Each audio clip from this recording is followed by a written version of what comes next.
আজকে আমি হাতের রেখা নিয়ে কিছু বলবো না। আজকে আমি কিছু যোগ নিয়ে কথা বলবো। হরোস্কোপের মধ্যে যে যোগগুলো থাকে, ১০০-র উপরে যোগ, রাজযোগ আছে। ১০০-র উপরে রাজযোগ আছে। তার মধ্যে আমি একটা বলবো আজকে। নেক্সট আস্তে আস্তে সব বলবো। আজকে বুধাদিত্য রাজযোগ নিয়ে বলবো। বুধাদিত্য রাজযোগ মেষ থেকে মীন ১২টা ঘরেই রবি বুধ একসাথে থাকলেই বুধাদিত্য যোগ হয় না। বুধাদিত্য যোগটা হয় 4টে হাউসে: মেষ, মিথুন, সিংহ, কন্যা। এর মধ্যেও দুটো ঘর স্পেশাল, যেখানে বুধাদিত্য রাজযোগ সম্পূর্ণ ফল দেবে। এবার সেই ঘর দুটো হলো মেষ, মেষে রবি তুঙ্গ, কন্যায় বুধ তুঙ্গ।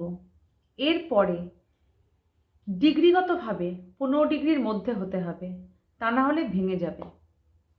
মেষে কিংবা কন্যায় থাকলেও ডিগ্রিগতভাবে 15 ডিগ্রির বেশি হলে বা কম হয়ে গেলে কিন্তু ভেঙে যাবে।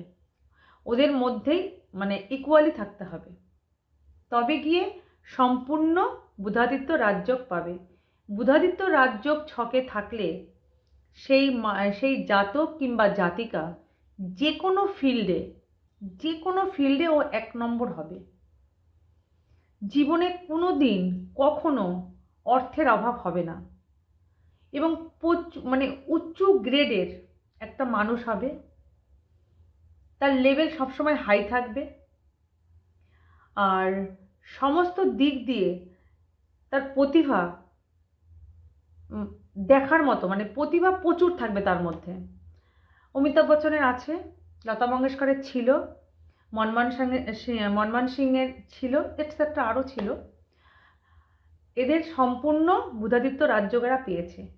সেই কারণে বুধাদিত্য রাজযোগের সবাই বলে, এসেই বলে, দিদি আমার ছকে তো বুধাদিত্য রাজযোগ ছিল, যাদেরকে দেখিয়েছে বা কিছু।